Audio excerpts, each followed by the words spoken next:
My name is Gwen Olsen, and I am the author of Confessions of an RX Drug Pusher. I'm a 15-year veteran of the pharmaceutical industry, and I left in the year 2000. And what I would like to do today is I would like to dispel the myth that the pharmaceutical industry is in the business of health and healing. Because in fact, what the pharmaceutical industry is in the business of doing is disease maintenance and symptoms management. They are not in the business to cure cancer, to cure Alzheimer's, to cure heart disease, because if they were, they would be in the business of putting themselves out of business, and that in fact doesn't make sense. I don't want people thinking that I am a conspiracy theorist, because in fact there is no theory behind what I'm telling you. It's all provable. And what I'm saying is provable is that the pharmaceutical industry doesn't want to cure people. You need to understand, specifically when we're talking about psychiatric drugs in particular, that these are drugs that encourage people to remain customers of the pharmaceutical industry. In fact, you will be told if you're given a drug such as an anxiolytic or an antidepressant or an antipsychotic drug that you may be on the drug for the rest of your life. And very frequently people find that they are on the drugs for a very long period of time, if not permanently, because they're almost impossible to get off of. Some of them can have very serious withdrawal symptoms, and most of them can have extremely serious withdrawal symptoms if they're stopped cold turkey, but some people even experience withdrawal symptoms when they try to titrate or they try to eliminate the drug little by little, day after day. So it's really important to understand the motivation behind all of the current maintenance drugs that are on the market, even, for example, drugs such as cholesterol-lowering drugs. And what we are in fact finding now is that cholesterol drugs are lowering cholesterol excessively and causing other disease states as a consequence.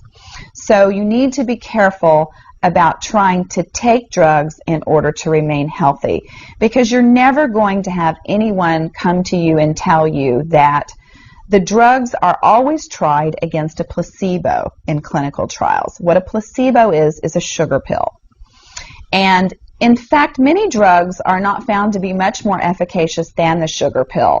And in a case in point actually is the recent clinical trials that were released in the meta-analysis that came out of the UK on antidepressants, on the newer SSRI, selective serotonin reuptake inhibitor antidepressants.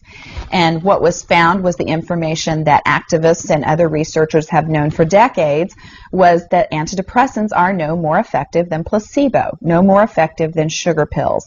But yet there are over 44 million people that have been taking these antidepressants, and a large number of them people that have mild to moderate depressive episodes. In fact, they prove that the antidepressants were not effective in anyone with the exception of some of the most severely depressed patients. And I can tell you from personal experience that there are a number of things that depressed patients can do to improve their mental status aside from drugs that are quite effective and in fact more effective than placebo. Another recent study that was released showed that exercise was in fact more effective than either placebo or the antidepressant drug that they were compared to. But just like Bill Maher said in his show, you know, we're never going to hear any ads on television that are sponsored by anybody saying, you know, the New England Journal just announced that exercise is twice as effective as antidepressants in curing depression. Ask your doctor if getting your butt off the couch is right for you. You know, you're never going to get that kind of good information, fair, balanced information, as long as pharma is funding the major TV stations, the advertising that supports those television stations, the major journals, and all of the advertising that supports the major journals. You just have to be commonsensical people and understand that the pharmaceutical industry makes 5 to 6 times the amount of money as any of the other Fortune 500 companies in the United States of America. They are not going to easily or readily give up that income. And we are, in fact, considered a human commodity. Our loved ones, our children, our elderly are considered cash cows that are preyed upon by pharmaceutical reps such as myself, who are encouraged to go in and build market shares without thinking about the consequences to patients, without knowing the misinformation that they are distributing, without being aware that the clinical data has been contrived, or that the patient populations have been cherry-picked, or that the side effects have been minimized and reported in such a manner that it doesn't present the information correctly.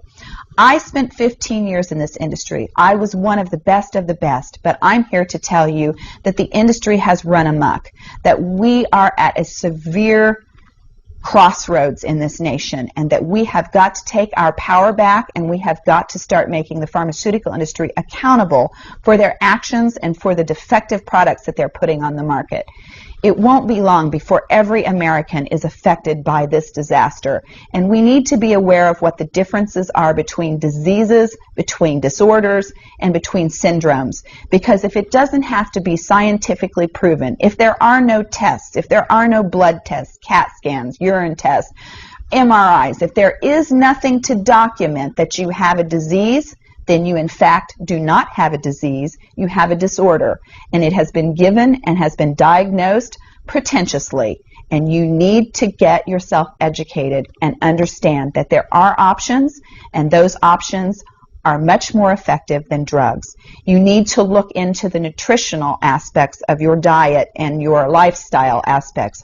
Are you exercising? Are you taking care of yourself in the ways that you need to be proactive about your health?